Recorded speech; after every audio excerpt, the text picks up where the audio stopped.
Welcome to the Environmental Leadership Chronicles, a podcast brought to you by the California Association of Environmental Professionals.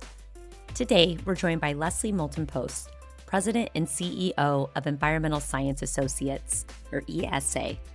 A recognized leader in the environmental industry, Leslie has spent over 40 years at ESA, guiding some of California's most complex infrastructure and water projects and helping shape the firm's growth as a leading employee-owned environmental planning and science company.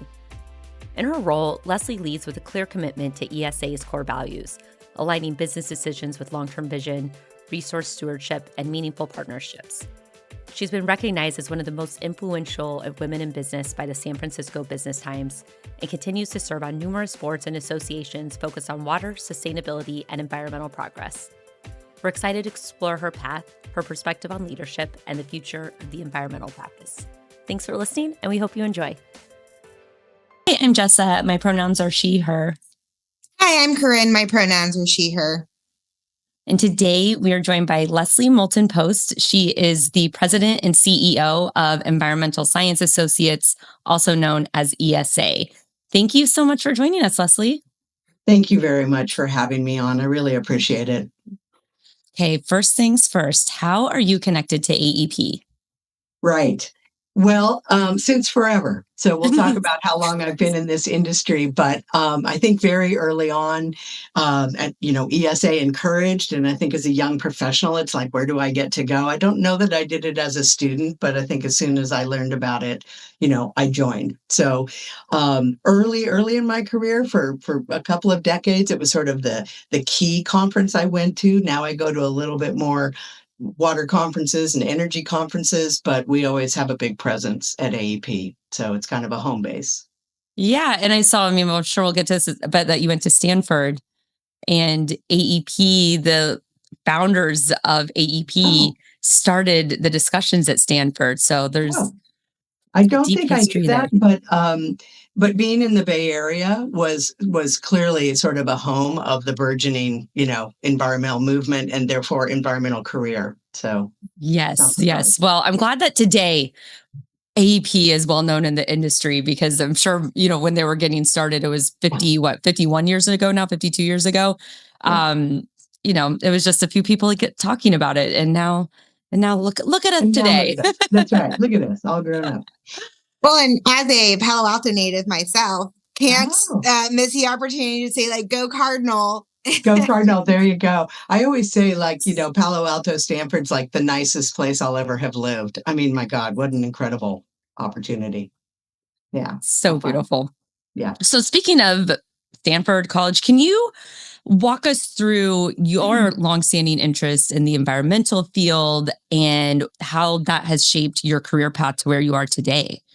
Yeah, sure. I do reflect on that just a bit, like how did one get here? But I was pretty clear, and I think just given the times I grew up in, it was really marked sort of on this path. And so, in my childhood, we were transitioning from Magic Kingdom, Wild World of Nature, and moving on to Jacques Cousteau.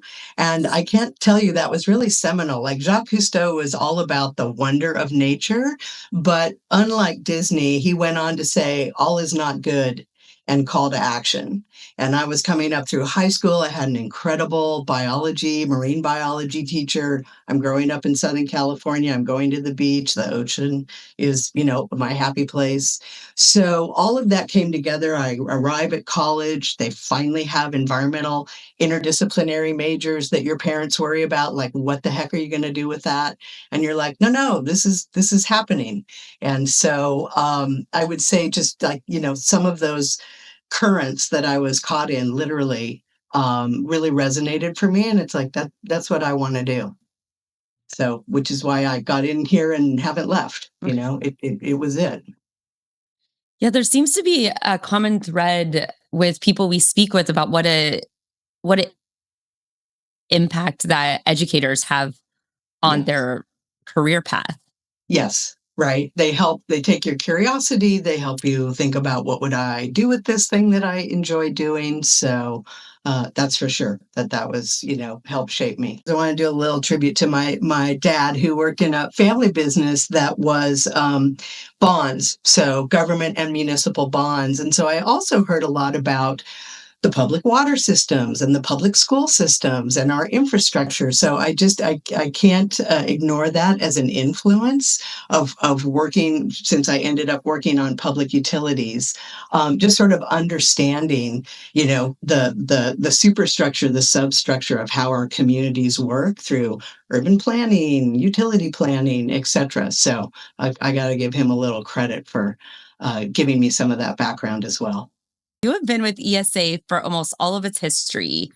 What were the early years like in comparison to where the company is at today? And we'd love to hear any anecdotes or stories that you have to share. I know it's a lot of it's a long tenured history and to condense into Yeah. a short time, but we are here for whatever you have to share.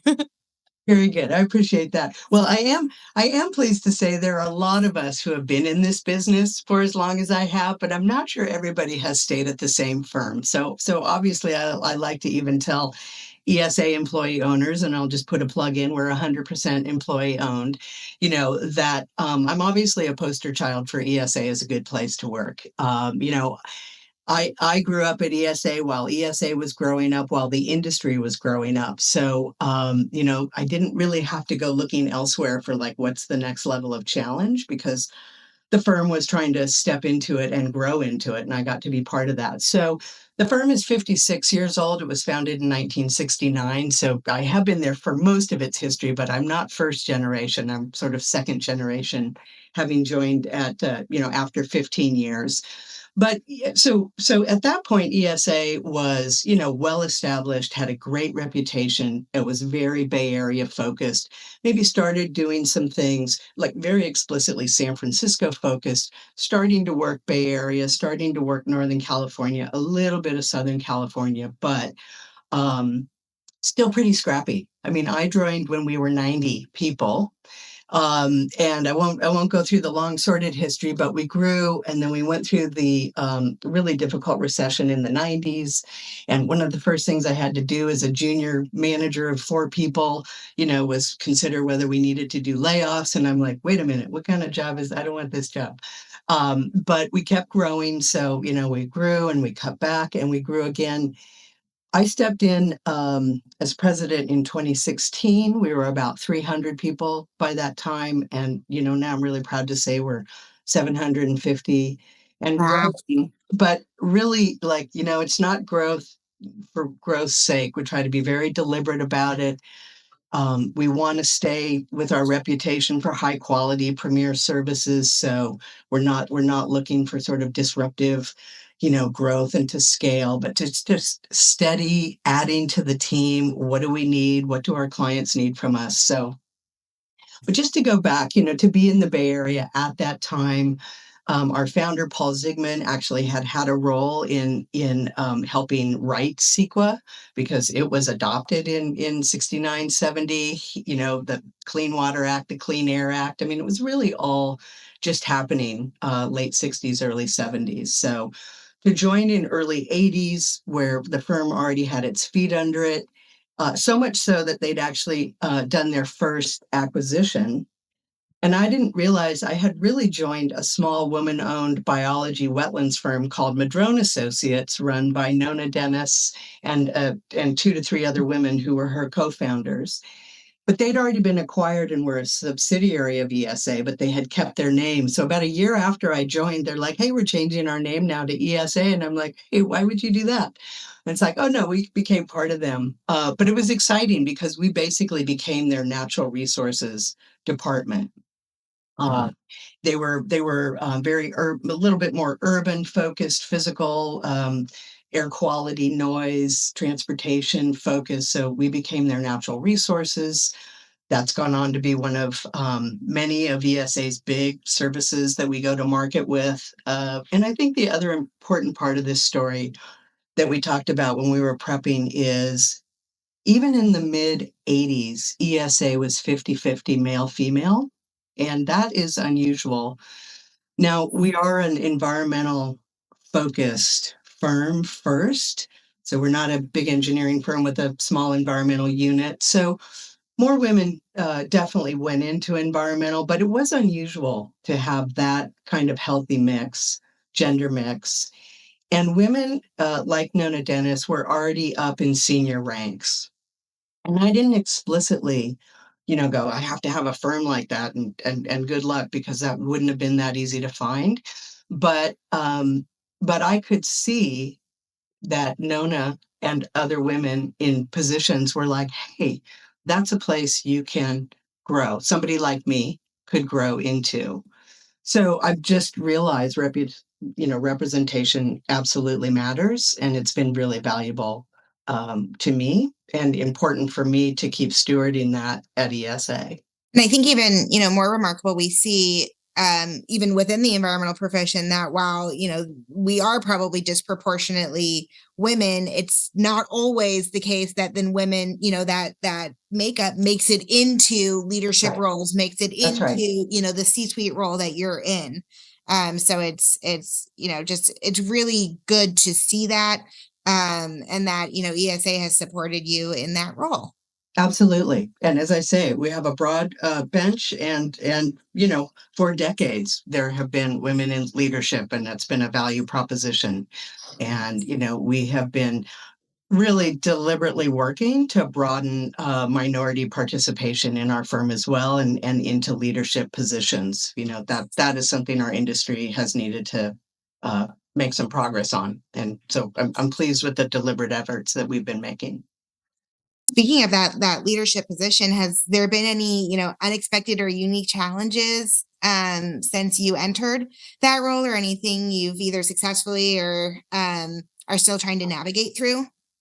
Yeah. Thank you for that question. It is interesting. Just a little more on my history. I was a practitioner. I've been a EIR writer and a environmental program manager, like many of us, I think, who are probably listening to this. Natural resource permits, cultural resource permits, just kind of managing the whole, program. And so where am I headed with that? It's like I think it's deeply valuable that I'm a practitioner, but working in the business is not the same as running the business. So I was a practice leader. So we were divided into practices of the major services that we give to our clients. And I was our California water practice leader, sort of focused on that market of clients, that group of clients. But I didn't have an operational role. So, but I know deeply how the business works. I've been in it a long time, but so it's been really important and valuable for me, and eye-opening, I want to say, for everyone. You probably don't appreciate like what your finance team does, what the HR team does, like all this stuff that has to happen, and you're grateful that you don't know about it. I mean, it's just a lot. And of course, there's lots of intersection with them engaging and supporting the consultant facing team, but there's just a ton of work that isn't the business of ESA, but it runs the business of ESA. So that's been an education of appreciation and support and how to orchestrate that. And I will just say sort of the obvious for everyone who's growing up into leadership positions. First, it's project manager, but then it's group leader. You're doing less and less yourself, and you're coaching and supporting other people and building their capacity to do it. So I think, Corrine and Jessa, we're all such doers, right? We're all such hands-on doers, but it's just like, no, don't do that yourself. Build the team capacity. When you get to the executive level of a growing firm, you're not just working with your team, you're working with a team of teams, and you have to have your influence, fairly indirectly, that cascades. So you definitely need to be inspirational, because you're trying to motivate folks to do what they do best, but not keep trying to do it yourself personally. That is always an important lesson to learn. So It's like you're speaking deep into my work soul, right, Leslie? I think too is that as you're saying this, there, like you said, it's like this sense sometimes to do. And I think sometimes, like, one, that can hinder your growth into a leadership role, but two, you're inhibiting others' growth and not yeah, giving them a chance yeah, to step up. And yeah. we've all had mistakes and we've all had successes. And so give people a chance to show up and Yes. succeed. Yes. Right. Exactly. How to back them up, but not overshadow or, run the ball in yourself. It's like, you don't get to take the field. You're on the sidelines coaching. So, something to learn. It's a continuous thing to learn. And so something I wanted to ask you too is about, like, you were talking about the operations and all the stuff that goes into, like, running a business, and that, like, you think about the growth and the strategy. How did you learn on the job? Did you get outside training? All of the above. Yeah. All of the above. Yeah. Yeah. While I was running a, a practice and still, running big environmental programs for water clients and wastewater clients, et cetera, I was a senior vice president. I was in our sort of executive council. So starting to see a little more of the sausage making of how you run a business and the decisions that you need to make. I sat on, our teams that were doing, mergers and acquisitions. So I was part of the strategic, but then also logistics, like how are we going to integrate and do this? So I definitely started getting operational and executive level views of ESA and experience, which was super helpful. But I go to industry conferences, EFCG and AEC advisors, et cetera. They are really helpful to connect with your other um, CEOs and COOs and senior managers. There's a lot of common stories about how to do this. So you have to take advantage of that. So I try to maintain a strong network of folks in firms that can share. And I think that's great too. It's just another to show that they are interested in business side of things, that there is a pathway potentially for that too. Right. That's right. And I think this is true of, of all firms, no matter what your ownership structure is. As an employee owned firm, everybody's an owner. So we spend a reasonable amount of time making sure people that we have transparent information about how we're doing and that they see how we're doing. We don't want to burden everyone with running the business because, again, that's not our business. Our business is working with our clients, doing our cool work that we know how to do and that we're passionate about. But we do want everybody to understand enough about how the business works and have some line of sight on that operational information. So, Right. yeah, important. And I think with, kind of melding that, being a business leader and then also, the business leader of a business that, has kind of direct ties into federal policy, federal guidelines. Yes. What do you think of the last couple months, or how are you, balancing the two or combining the two to, work your way through this? Yeah. Well, I think, of course, everybody, expected, as we knew the new second Trump administration would be coming in, and we'd had some view of that with the first. And so, you expect change, and then you're like, "Ooh, I had no idea it was going to be this broad, this deep, this extensive, and in some cases, this chaotic." So, um, we have some rapid response teams. Once we saw how disruptive this was going to be and intended to be, we realized that it wasn't just, okay, somebody stay up on the newsletters or the e-newsletters. It's like, let's get some rapid response teams. So we have a Fed Watch team and we have a corporate response because things are happening that are affecting our clients, flow of money, policies, our consulting work, and then things that are happening that are affecting us as a business. Diversity, equity, inclusion policies, healthcare. I mean, all those kinds of things that you want to watch. So I'll just say we're on pretty high alert to keep our antenna up and figure it out. And Corinne, as you and I were discussing, it's so we talk to our team and we talk to ourselves about what do we need to know to keep our clients moving right now. What has a policy actually changed, or is it just watch and wait? We put out some advisories to our clients and we're like, here's our best thoughts on how to keep moving.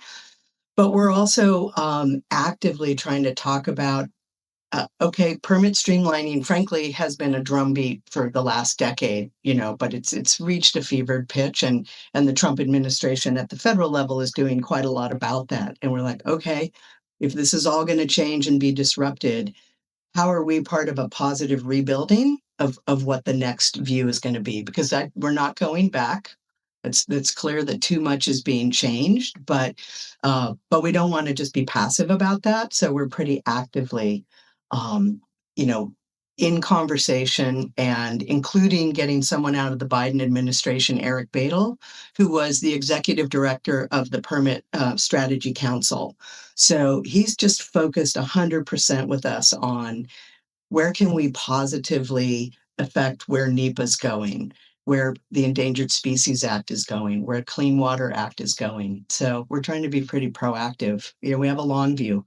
We've been here 56 years and we intend to keep it that way. Seems like when those of us in the industry get together, the first drink is dedicated to what are we all doing? And then the second drink is going to be like, okay, what's next? Like, okay, what's next? Yeah. What, Right. and then I think, with AEP being a nonprofit and, your work in water related nonprofits, what have you learned from that? What has that, brought to your career? Any thing that you could tell our listeners about, importance and what you were able to both do and benefit from with your involvement there? Yeah, I appreciate that. And I know so many people, do volunteer their time and are engaged in either professional organizations or just other related environmental kind of related organizations. So I'll say it's kind of an interesting um, maybe bookend in my career. I started early with some nonprofits. I did a quick stint with the Trust for Public Land, and I also worked for something in the Bay Area right out of college called the Oceanic Society, and they had a beautiful magazine called Oceans. But in particular, I got engaged with them with organizing their first ever State of the San Francisco Bay, because they were like, hey, we need to pull a body of information together and start talking about it. And unbelievable experience for a young person just coming into this. I got to call everybody who's who at the agencies, at private, and just say, we're having a conference. Can you come speak? I went to visit USGS. I went to visit East Bay Municipal Utility District. So it was just a huge introduction. And they went on to have a series of those conferences. So that was some really productive. And, I did a lot of synthesis of information about the Bay. We did a set of maps. I mean, I just kind of got a full immersion program of like environmentally what's going on in the Bay Area.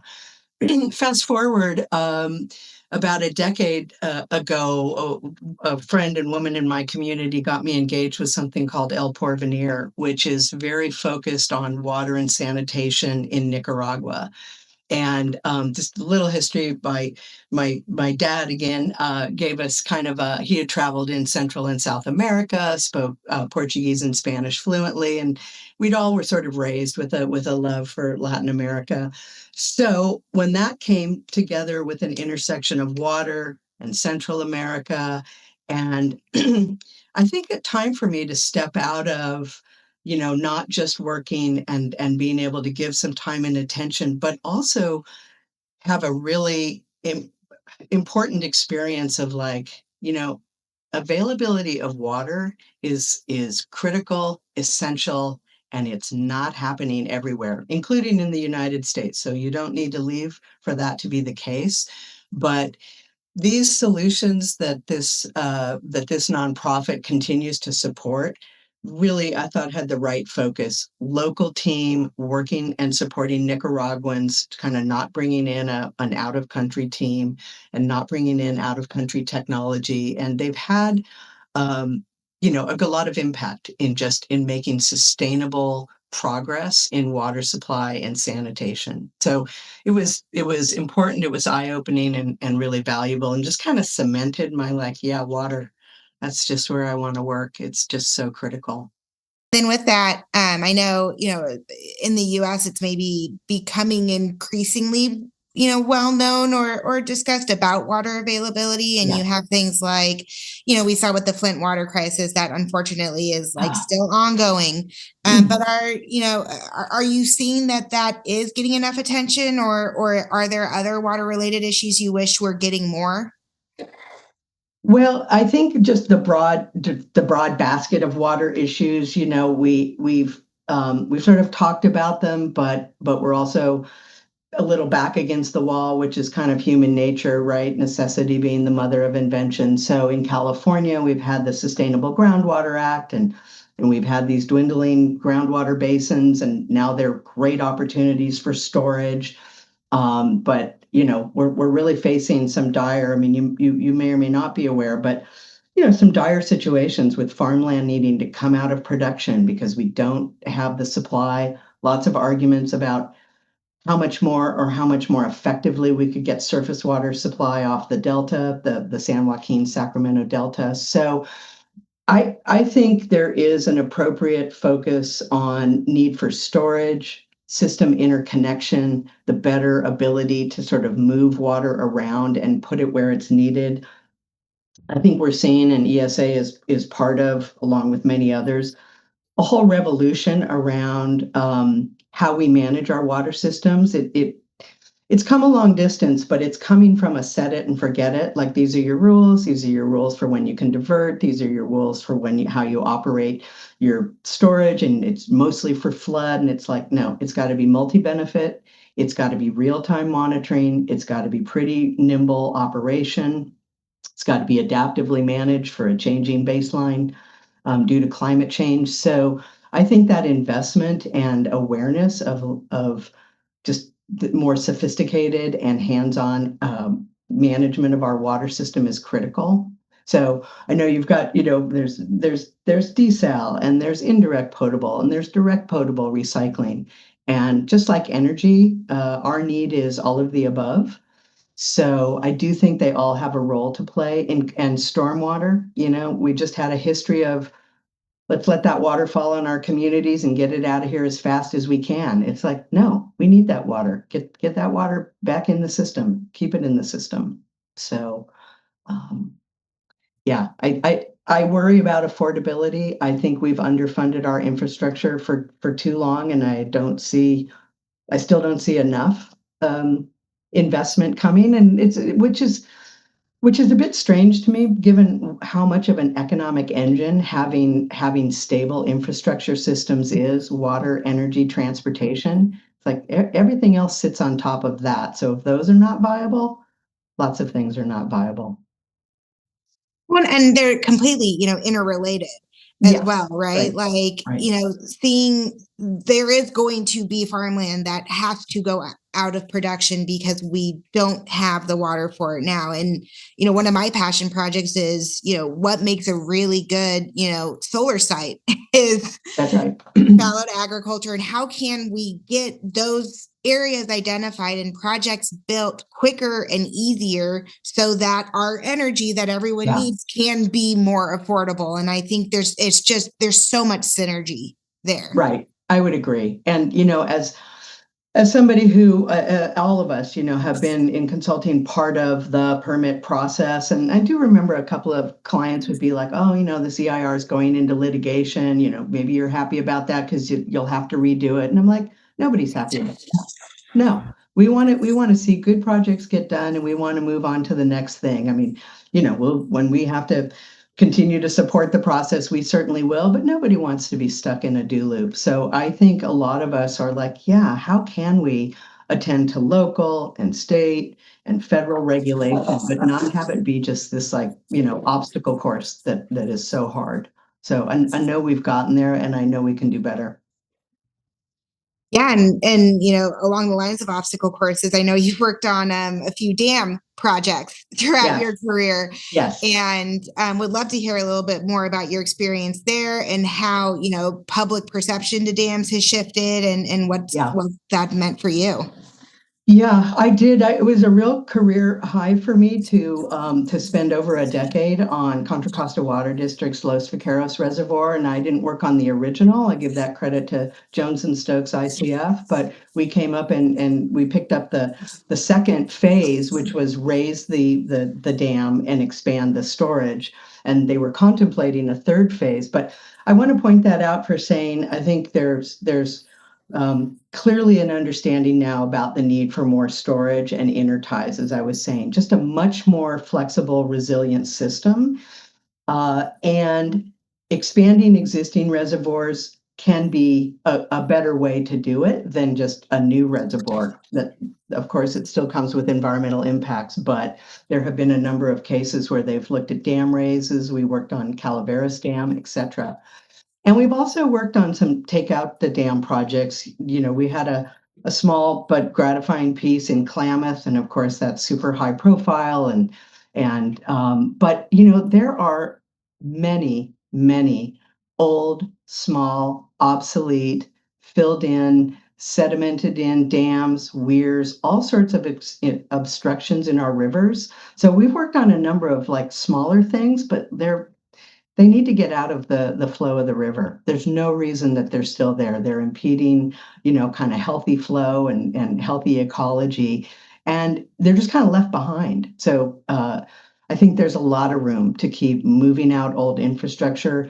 I wanted to always, as I was getting ready for this, say something positive. So there are small companies like Natel Energy. I don't know if anybody's heard of it, but they are developing fish-friendly turbines for hydropower so that fish can actually make it through the turbines and you can still generate hydropower and not just dice up anything that comes through here. So some real promise of how do we harness the value and the power of our rivers literally without all these just total impediments to fish and flow and sediment.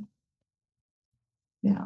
So yes, dams are in the target, expand them, take them down.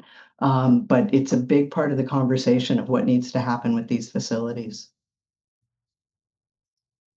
And I think another, maybe pop culture moment we're seeing in the water space is the direct potable reuse projects or toilet to tap projects. And what environmental considerations has come with that technology? Do you see any big obstacles in environmental permitting review or even just public, perception of it?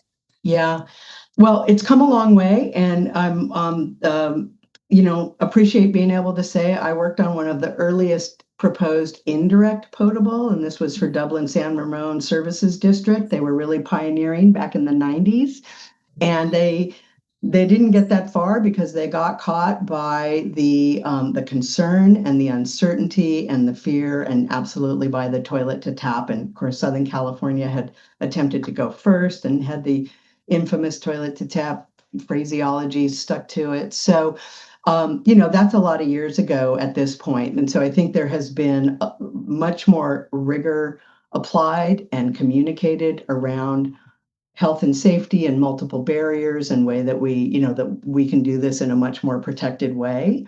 So it doesn't mean that I still think there's some public reaction, but there's a lot more, I think, public understanding and awareness about it, which is why those regulations were able to finally go forward.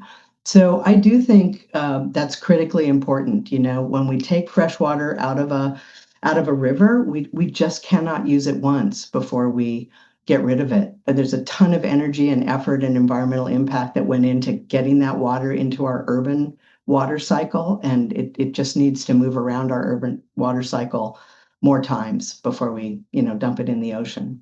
So I'm excited about it. I think there's still big facilities and big pipelines, but I do think there's a lot more rigor in the monitoring and the multiple barriers and including it in a portfolio like San Diego has, clearly. Yeah.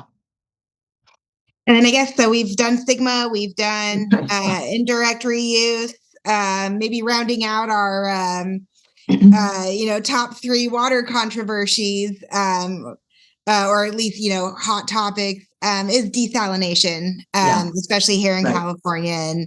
And in your opinion, in your experience, what future role does desalination play in either California or national water use? Yeah. Good.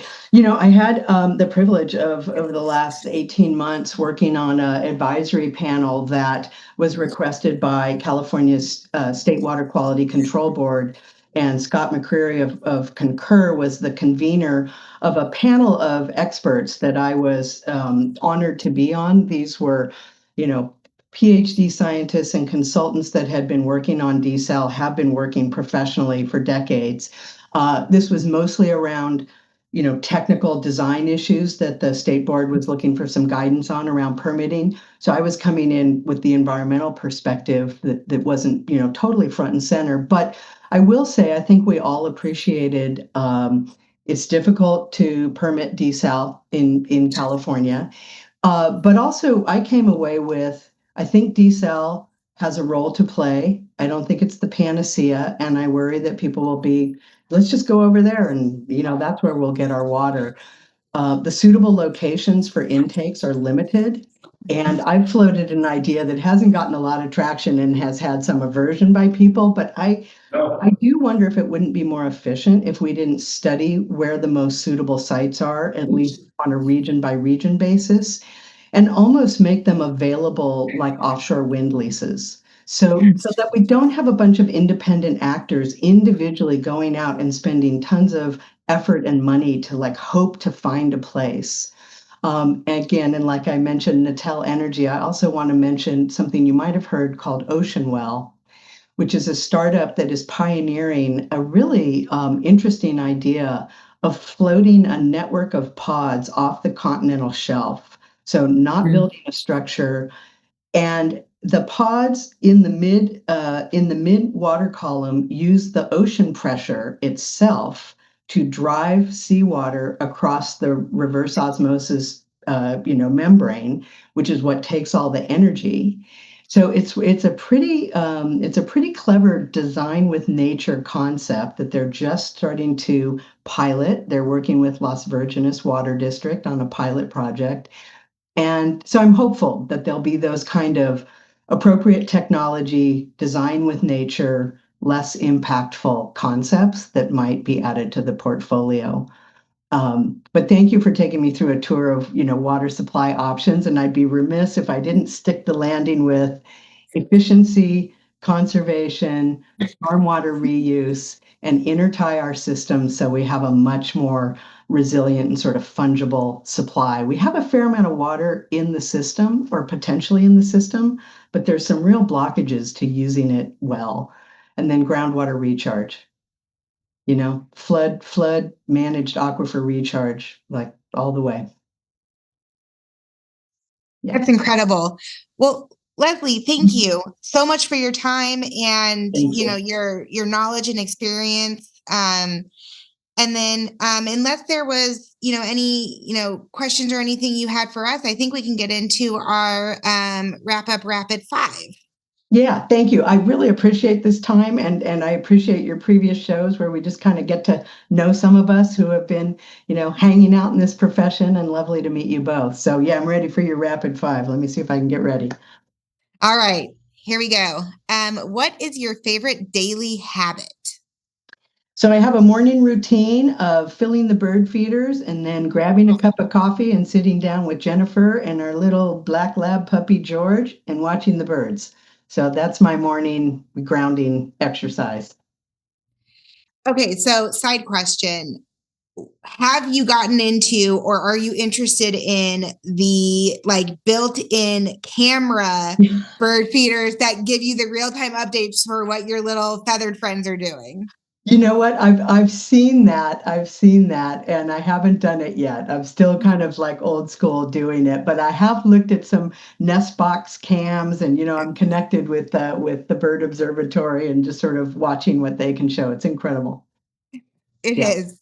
Yeah. Do you have that? Do you have one of those? I don't, but my parents do. Newly as of Father's Day.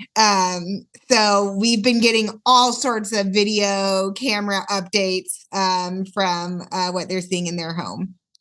Awesome. And then what are the 3 things you would bring to a deserted island?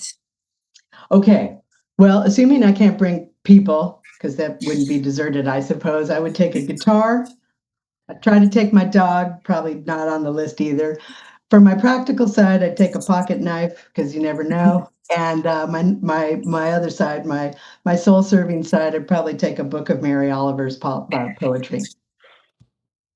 That's awesome. And then what is your favorite environmental policy? I've got to go with Clean Water Act. I mean, who doesn't want fishable, swimmable, drinkable water for all, including fish?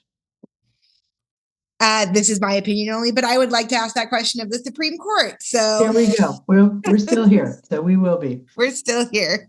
Right. And then what is your favorite flora or fauna? Yeah, I love that. I was just going to say yes to flora and fauna. But if I had to pick, dolphins and dragonflies are two of my favorite, beings. And if I'm going over in the flora category, I'm going to pick kelp. So, Lovely. Ocean oriented. And then lastly, finish this sentence. Wouldn't it be nice if...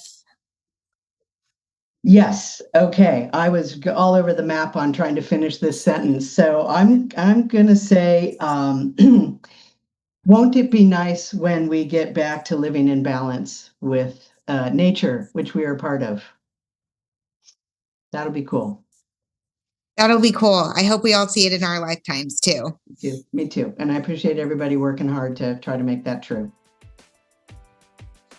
Well, I think on that note of hope, Leslie, thank you so much for your time today. We really appreciate it. This was such a fascinating conversation, and absolutely loved hearing more about your experience, your leadership, and thank you. Yeah, wonderful to meet you both, and I appreciate your efforts here. It's really fun to get a little window on who we are in this profession. So thank you. Thank you. Thanks for listening. If you enjoyed this episode, please subscribe to be updated when new episodes are released, and leave us a review to let us know what you think. It also really helps us to share the podcast with others who may enjoy learning about the environmental industry. If you want to submit a shout out or any feedback, please send an email or voice memo to podcast@califaep.org. The email again is podcast with an S, podcast@califaep.org.